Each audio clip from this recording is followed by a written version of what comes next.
RTL2 Massif de Savoie. RTL2 coup de cœur. Les coups de cœur des médiathèques d'Albertville et d'Ugine. Cette semaine, Hélène, vous allez nous parler d'un roman, Les villes de papier d'Olivier Audasava, qui nous fait découvrir un procédé étonnant. Oui, alors savez-vous, Pierre, comment les cartographes s'y prenaient pour protéger leurs cartes du plagiat avant l'ère du numérique? Alors pas du tout, mais certainement en insérant un signe distinctif. Oui, c'est ça. Alors je dirais plus précisément qu'ils insèrent dans leur carte un élément fictif, comme par exemple une ville de papier qui n'existe pas et dont ils inventent le nom.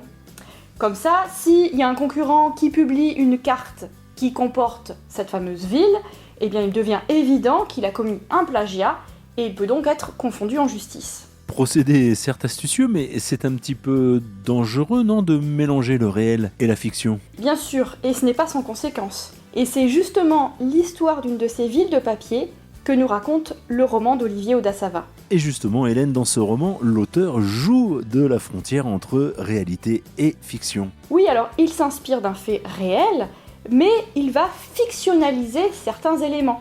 Alors, le narrateur est chargé de rédiger un article pour un magazine sur l'une de ces villes de papier. Mais il va se prendre de passion pour son sujet et il décide de partir enquêter aux États-Unis pour aller à la rencontre des descendants des protagonistes principaux, collecter un petit peu des informations, et il découvre le destin tourmenté de Rosamonde, la ville de papier créée par Desmond Crovers. Un roman court, moins de 130 pages, mais plein de rebondissements et de surprises.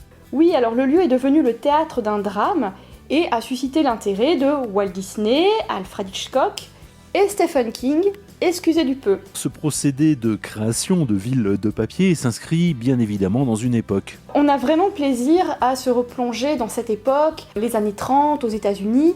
On est en plein essor de la Ford T, cette voiture que le plus grand nombre va pouvoir acheter. Et c'est une période d'expansion où on construit des routes, des motels, on se met à distribuer gratuitement ces fameuses cartes routières et le tourisme se développe. Donc c'est vraiment une période grisante. L'auteur faisant partie lui-même de Loucarpro, Louvoire de cartographie potentielle. Oui, alors c'est un collectif qui est pensé en référence à l'Oulipo, l'ouvroir de littérature potentielle, animé en son temps par Georges Perec. Et Loucarpo, lui, détourne un petit peu les codes de représentation de l'espace et développe une approche artistique et créative des cartes. Une ville de papier d'Olivier Audasava, un roman à vous procurer dans les médiathèques d'Albertville et d'Ugine. Massif de Savoie.